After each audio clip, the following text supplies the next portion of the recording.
చాలా మంది ఈడబ్ల్యూఎస్తో ఈజీగా ఐఏఎస్ అయిపోవచ్చు, ఫేక్ సర్టిఫికేట్లు పెట్టేద్దాము. 8 లక్షల కంటే జనరల్గా ఈడబ్ల్యూఎస్ అంటే ఏంటి? Economic weaker section. ఎవరికి ఎలిజిబుల్? జనరల్ కేటగిరీ ఉన్న వాళ్ళకి ఎకనామికల్లీ 8 లక్షల కంటే వాళ్ళ ఫ్యామిలీ ఇన్కమ్ తక్కువ ఉంది అనుకుంటే వాళ్ళు దీనికి ఎలిజిబుల్.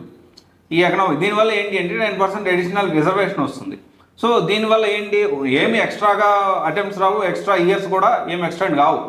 కానీ ఈ 10% మాత్రం కొంత అడిషనల్ ఎకనామిక్ వీకర్ సెక్షన్ కాబట్టి సో వాళ్ళకు ఉన్న పరిస్థితిని బట్టి కొంత ఒక 10% రిజర్వేషన్ కల్పించింది. కొంతమంది తెలివితేటలు ఉపయోగించేసేసి సో ఏం చేస్తారంటే ఈ ఈడబ్ల్యూఎస్ సంబంధించి ఏముందిలే ఇన్కమ్ సర్టిఫికేటు మన తహసీల్దారో ఎంఆర్ఓనో ఏదో ఒకటి చేసి మతలబ్ చేసి మనం తెచ్చుకోవచ్చు అని తెచ్చుకున్న తర్వాత జాయిన్ అయిన తర్వాత 5 సంవత్సరాలు 3 సంవత్సరాలు కాదు 10 సంవత్సరాలు అయినా కానీ దొరికే ఛాన్సెస్ ఉన్నాయి. సో అందుకనే నిజంగా జెన్యున్గా అయితే జెన్యున్గా నాకు తెలిసిన వాళ్ళు కొంతమంది ఉన్నారు, కానీ జెన్యున్గా వాళ్ళకి ఎకనామికల్లీ వీకర్, ఎకనామికల్లీ బ్యాక్వర్డ్ ఉన్నారు, ఎకనామికల్లీ వెనకబడి ఉన్నారు, ఆర్థికంగా వెనకబడి ఉన్నారు.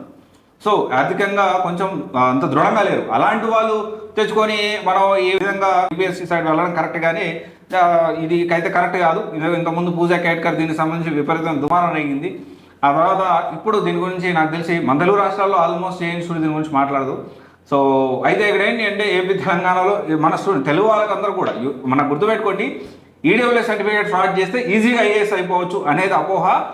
ఒకవేళ నిజంగా మీరు ఎకనామిక్ వీకర్ సెక్షన్ కాకుండా ఈ సర్టిఫికేట్ తెచ్చుకున్నారంటే ఎప్పుడు దొరికినా కానీ అనవసరంగా ఈ గవర్నమెంట్ జాబు ఈ ఐఏఎస్ ఐపీఎస్ సంగతి దేవుడు ఎరుగు. మీరు అనవసరంగా కటకటాలు పాలయ్యి అనవసరంగా ఈ కేసులు ఎదుర్కొని దాన్ని మీరు ఇబ్బంది పడాల్సిన ఉంటుంది, అలాంటి సిచ్యువేషన్ ఉంటుంది. సో ఏముందిలే కొంత మనం మతలబ్ చేసి ఎంఆర్ఓతో మనం మతలబ్ చేసి ఏదో సర్టిఫికేట్ తెచ్చుకొని వెళ్ళిపోదాం అంటే కరెక్ట్ కాదు. ఒకసారి ఆలోచించండి. దీనికి సంబంధించి అడిషనల్ అంటే కేసు కూడా నడుస్తూ ఉంది. ఇప్పుడు నాకు తెలిసి తీర్పు కూడా వచ్చినట్లుంది. దీనికి సంబంధించి ఎకనామిక్ ఈడబ్ల్యూఎస్ సంబంధించి అటెంప్ట్స్ పెంచాలి అని కొంతమంది పోరాటం చేస్తాను, అటెంప్ట్స్ పెంచాలి.